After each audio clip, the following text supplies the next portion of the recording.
That splendid music, the coming in music, the Elephant March from Aida, is the music I've chosen for my funeral. And you can see why it's triumphal. I won't feel anything, but if I could, I would feel triumphal at having lived at all, and at having lived on this splendid planet, and having been given the opportunity to understand something about why I was here in the first place before not being here. Can you understand my quaint English accent? Okay. Like everybody else, I was entranced yesterday by the animal session, Robert Full and Franz Lanting and others, the beauty of the things that they showed. The only slight jarring note was when Jeffrey Katzenberg said of the Mustang, the most splendid creatures that God put on this earth. Now, of course, we know that he didn't really mean that, but in this country at the moment, you can't be too careful. I'm a biologist, and the central theorem of our subject, the theory of design, Darwin's theory of evolution by natural selection, in professional circles everywhere, it's of course universally accepted. In non-professional circles outside America, it's largely ignored. But in non-professional circles within America, it arouses so much hostility that it's fair to say that American biologists are in a state of war. The war is so worrying at present, with court cases coming up in one state after another, that I felt I had to say something about it. If you want to know what I have to say about Darwinism itself, I'm afraid you're going to have to look at my books, which you won't find in the bookstore outside. Contemporary court cases often concern an allegedly new version of creationism called intelligent design, or ID. Don't be fooled. There's nothing new about ID. It's just creationism under another name. Rechristened, I choose the word advisedly, for tactical political reasons. The arguments of so-called ID theorists are the same old arguments that have been refuted again and again since Darwin down to the present day. There is an effective evolution lobby coordinating the fight on behalf of science, and I try to do all I can to help them, but they get quite upset when people like me dare to mention that we happen to be atheists as well as evolutionists. They see us as rocking the boat, and you can understand why. Creationists, lacking any coherent scientific argument for their case, fall back on the popular phobia against atheism. Teach your children evolution in biology class, and they'll soon move on to drugs, grand larceny, and sexual perversion.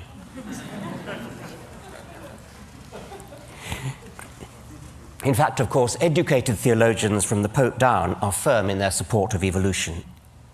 This book, Finding Darwin's God, by Kenneth Miller, is one of the most effective attacks on intelligent design that I know, and it's all the more effective because it's written by a devout Christian. People like Kenneth Miller could be called a godsend to the evolution lobby, because they expose the lie that evolutionism is, as a matter of fact, tantamount to atheism. People like me, on the other hand, rock the boat.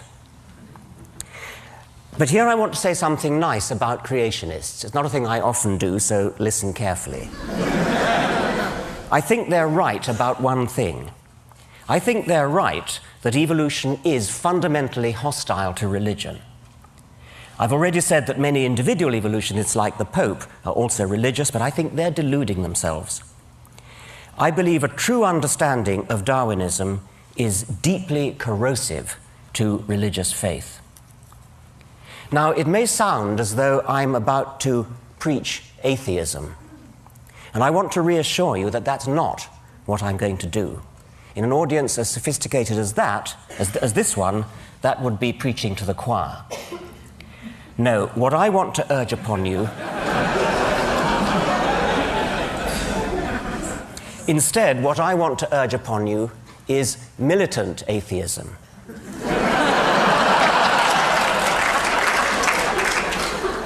But that's putting it too negatively. If I was a person who were interested in preserving religious faith, I would be very afraid of the positive power of evolutionary science, and indeed science generally, but evolution in particular, to inspire and enthrall, precisely because it is atheistic. Now, the difficult problem for any theory of biological design is to explain the massive statistical improbability of living things. Statistical improbability in the direction of good design. Complexity is another word for this. The standard creationist argument, there is only one, they all reduce to this one, takes off from statistical improbability. Living creatures are too complex to have come about by chance, therefore they must have had a designer. This argument, of course, shoots itself in the foot. Any designer capable of designing something really complex has to be even more complex himself. And that's before we even start on the other things he's expected to do, like forgive sins, bless marriages, listen to prayers, favor our side in a war, disapprove of our sex lives, and so on. Complexity is the problem that any theory of biology has to solve. And you can't solve it by postulating an agent that is even more complex, thereby simply compounding the problem. Darwinian natural selection is so stunningly elegant because it solves the problem of explaining complexity in terms of nothing but simplicity. Essentially, it does it by providing a smooth ramp of gradual, step-by-step increment. But here I only want to make the point that the elegance of Darwinism is corrosive to religion precisely because it is so elegant, so parsimonious, so powerful, so economically powerful. It has the sinewy economy of a beautiful suspension bridge. The God theory is not just a bad theory. It turns out to be in principle incapable of doing the job required of it. So returning to tactics and the evolution lobby, I want to argue that rocking the boat may be just the right thing to do. My approach to attacking creationism is unlike the evolution lobby. My approach to attacking creationism is to attack religion as a whole. And at this point, I need to acknowledge the remarkable taboo against speaking ill of religion. And I'm going to do so in the words of the late Douglas Adams, a dear friend who, if he never came to TED, certainly should have been invited. He was? He was, good. I thought he must have been. He begins this speech, which was tape-recorded in Cambridge shortly before he died. He begins by explaining how science works through the testing of hypotheses that are framed to be vulnerable to disproof. And then he goes on, I quote, "Religion doesn't seem to work like that. It has certain ideas at the heart of it which we call sacred or holy. What it means is, here is an idea or a notion that you're not allowed to say anything bad about. You're just not. Why not? Because you're not." Why should it be that it's perfectly legitimate to support the Republicans or Democrats, this model of economics versus that, Macintosh instead of Windows, but to have an opinion about how the universe began, about who created the universe, no, that's holy. So we are used to not challenging religious ideas. And it's very interesting how much of a furore Richard creates when he does it. He meant me, not that one. Everybody gets absolutely frantic about it, because you're not allowed to say these things. Yet when you look at it rationally, there is no reason why those ideas shouldn't be as open to debate as any other, except that we've agreed somehow between us that they shouldn't be. Well, that's the end of the quote from Douglas. In my view, not only is science corrosive to religion, religion is corrosive to science.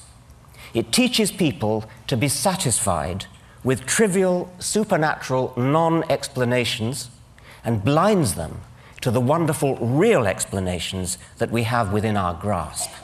It teaches them to accept authority, revelation, and faith instead of always insisting on evidence. There's Douglas Adams' magnificent picture from his book, Last Chance to See. Now, there's a typical scientific journal, the Quarterly Review of Biology, and I'm going to put together, as guest editor, a special issue on the question, did an asteroid kill the dinosaurs? And the first paper is a standard scientific paper presenting evidence. Iridium layer at the KT boundary, potassium-argon dated crater in Yucatan, indicate that an asteroid killed the dinosaurs. Perfectly ordinary scientific paper. Now, the next one. The President of the Royal Society has been vouchsafed a strong inner conviction that an asteroid killed the dinosaurs. It has been privately revealed to Professor Huxtane that an asteroid killed the dinosaurs. Professor Haldley was brought up to have total and unquestioning faith that an asteroid killed the dinosaurs. Professor Hawkins has promulgated an official dogma binding on all loyal Hawkinsians that an asteroid killed the dinosaurs. That's inconceivable, of course. But suppose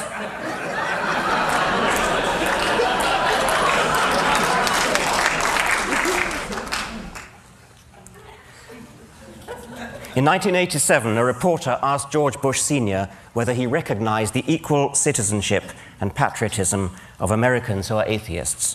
Mr. Bush's reply has become infamous. No, I don't know that atheists should be considered citizens, nor should they be considered patriots.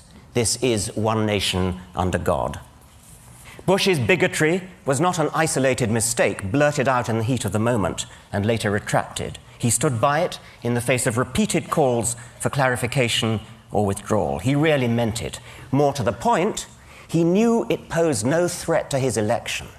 Quite the contrary. Democrats, as well as Republicans, parade their religiousness if they want to get elected. Both parties invoke one nation under God. What would Thomas Jefferson have said? Incidentally, I'm not usually very proud of being British, but you can't help making the comparison.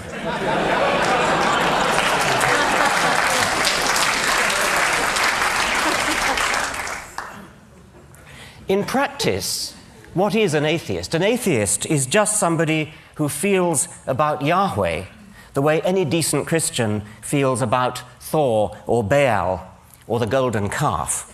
As has been said before, we are all atheists about most of the gods that humanity has ever believed in. Some of us just go one god further.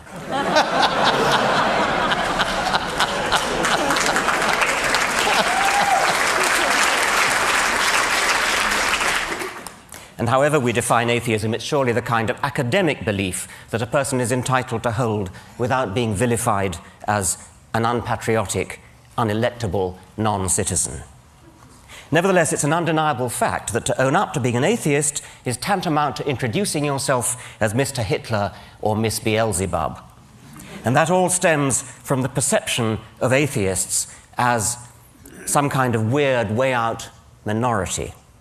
Natalie Angier wrote a rather sad piece in The New Yorker saying how lonely she felt as an atheist. She clearly feels in a beleaguered minority. But actually, how do American atheists stack up numerically? The latest survey makes surprisingly encouraging reading. Christianity, of course, takes a massive lion's share of the population, with nearly 160 million. But what would you think was the second largest group, convincingly outnumbering Jews, with 2.8 million, Muslims with 1.1 million, Hindus, Buddhists, and all other religions put together? The second largest group, with nearly 30 million, is the one described as non-religious or secular. You can't help wondering why vote-seeking politicians are so proverbially overawed by the power of, for example, the Jewish lobby. The State of Israel seems to owe its very existence to the American Jewish vote, while at the same time consigning the non-religious to political oblivion. This secular non-religious vote, if properly mobilized, is 9 times as numerous as the Jewish vote. Why does this far more substantial minority not make a move to exercise its political muscle? Well, so much for quantity. How about quality? Is there any correlation, positive or negative, between intelligence and tendency to be religious?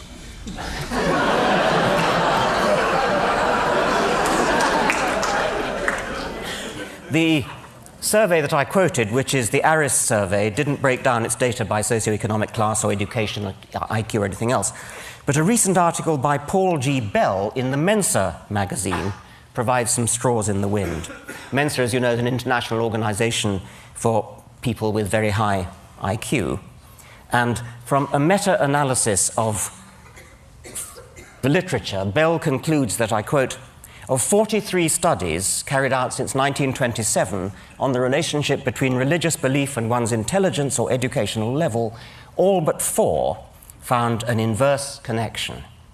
That is, the higher one's intelligence or educational level, the less one is likely to be religious. Well, I haven't seen the original 42 studies, and I can't comment on that meta-analysis, but I would like to see more studies done along those lines. And I know that there are, if I could put a little plug here, there are people in this audience easily capable of financing a massive research survey to settle the question. And I put the suggestion up for what it's worth.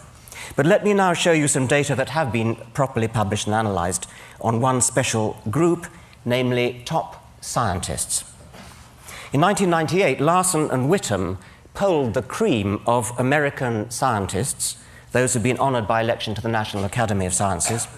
And among this select group, belief in a personal God dropped to a shattering 7%. About 20% are agnostic, and the rest could fairly be called atheists. Similar figures obtained for belief in personal immortality. Among biological scientists, the figure's even lower. 5.5% only believe in God. Physical scientists, it's 7.5%. I've not seen corresponding figures for elite scholars in other fields, such as history or philosophy, but I'd be surprised if they were different. So we've reached a truly remarkable situation, a grotesque mismatch between the American intelligentsia and the American electorate. A philosophical opinion about the nature of the universe, which is held by the vast majority of top American scientists, and probably the majority of the intelligentsia generally, is so abhorrent to the American electorate that no candidate for popular election dare affirm it in public. If I'm right, this means that high office in the greatest country in the world is barred to the very people best qualified to hold it, the intelligentsia, unless they're prepared to lie about their beliefs. To put it bluntly, American political opportunities are heavily loaded against those who are simultaneously intelligent and honest.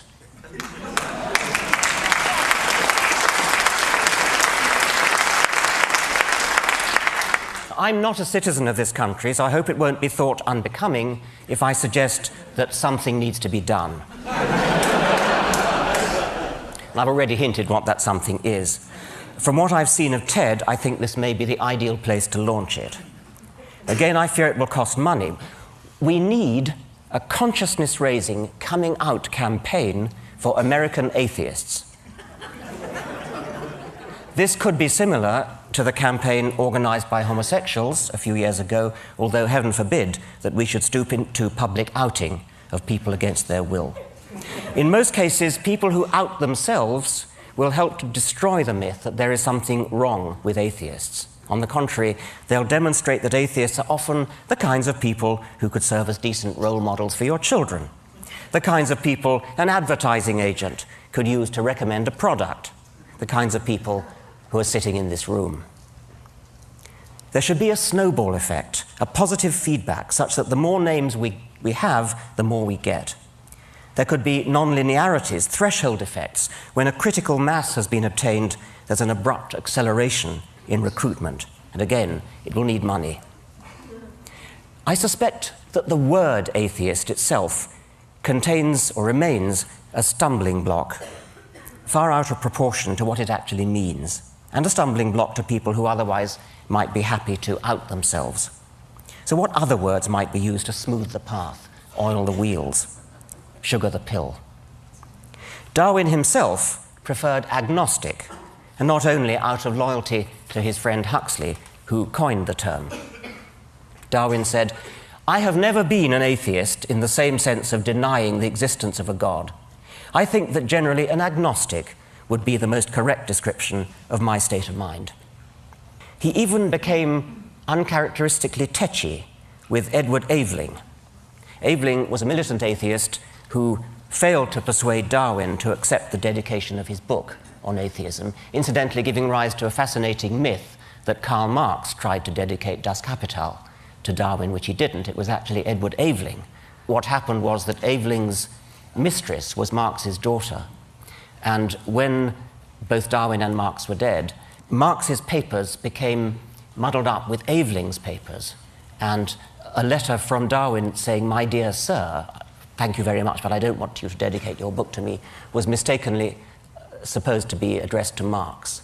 And that gave rise to this whole myth, which you've probably heard, it's sort of urban myth, that Marx tried to dedicate Capital to Darwin. Anyway, it was Aveling, and when they met, Darwin challenged Aveling. "Why do you call yourselves atheists?" Agnostic, retorted Aveling, was simply atheist writ respectable, and atheist was simply agnostic writ aggressive. But Darwin complained, "But why should you be so aggressive?" Darwin thought that atheism might be well and good for the intelligentsia, but that ordinary people were not, quote, ripe for it, which is, of course, our old friend, the "don't rock the boat" argument. It's not recorded whether Aveling told Darwin to come down off his high horse. But in any case, that was more than 100 years ago. You think we might have grown up since then. Now, a friend, an intelligent, lapsed Jew, who incidentally observes the Sabbath for reasons of cultural solidarity, describes himself as a tooth fairy agnostic. He won't call himself an atheist because it's in principle impossible to prove a negative, but agnostic on its own might suggest that God's existence was therefore on equal terms of likelihood as his non-existence. And so my friend is strictly agnostic about the tooth fairy, but it isn't very likely, is it? Like God. Hence the phrase tooth fairy agnostic. Bertrand Russell made the same point using a hypothetical teapot in orbit about Mars.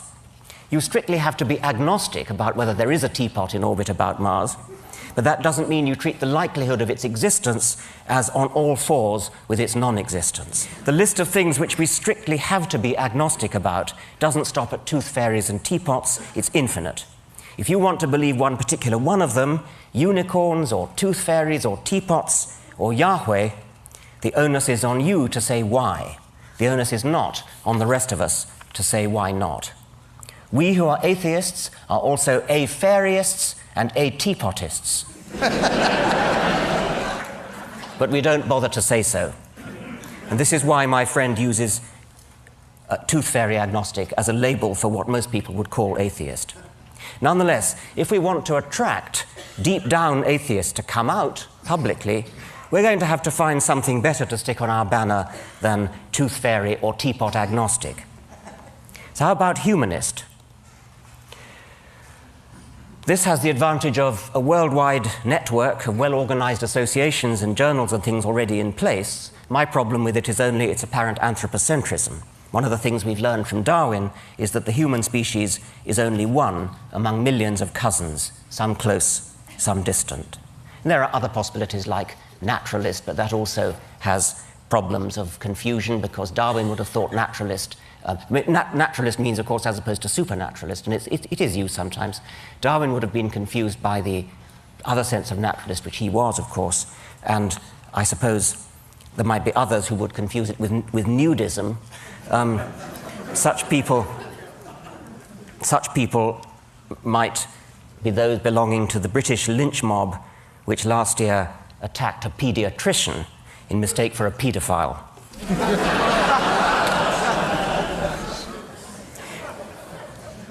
I think the best of the available alternatives for atheist is simply non-theist. It lacks the strong connotation that there's definitely no God, and it could therefore easily be embraced by teapot or tooth fairy agnostics. It's completely compatible with the God of the physicists. When atheists like Stephen Hawking and Albert Einstein use the word God, they use it, of course, as a metaphorical shorthand for that deep, mysterious part of physics which we don't yet understand. Non-theist will do for all that, yet unlike atheist, it doesn't have the same phobic, hysterical responses. But I think, actually, the alternative is to grasp the nettle of the word atheism itself, precisely because it is a taboo word, carrying frissons of hysterical phobia. Critical mass may be harder to achieve with the word atheist than with the word non-theist, or some other non-confrontational word. But if we did achieve it with that dread word, atheist itself, the political impact would be even greater. Now, I said that if I were religious, I'd be very afraid of evolution. I go further. I would fear science in general if properly understood. And this is because the scientific worldview is so much more exciting, more poetic, more filled with sheer wonder than anything in the poverty-stricken arsenals of the religious imagination. As Carl Sagan, another recently dead hero, put it, how is it that hardly any major religion has looked at science and concluded, this is better than we thought? The universe is much bigger than our prophets said, grander, more subtle, more elegant. Instead, they say, no, no, no, my God is a little God, and I want him to stay that way. A religion, old or new, that stressed the magnificence of the universe as revealed by modern science might be able to draw forth reserves of reverence and awe hardly tapped by the conventional faiths. Now, this is an elite audience, and I would therefore expect about 10% of you to be religious. Many of you probably subscribe to our polite cultural belief that we should respect religion. But I also suspect that a fair number of those secretly despise religion as much as I do. If you're one of them, and of course many of you may not be, but if you are one of them, I'm asking you to stop being polite, come out and say so. And if you happen to be rich, give some thought to ways in which you might make a difference. The religious lobby in this country is massively financed by foundations, say nothing of all the tax benefits, by foundations such as the Templeton Foundation and the Discovery Institute. We need an anti-Templeton to step forward. If my books sold as well as Stephen Hawking's books, instead of only as well as Richard Dawkins' books, I'd do it myself. People are always going on about, how did September the 11th change you? Well, here's how it changed me. Let's all stop being so damned respectful. Thank you very much.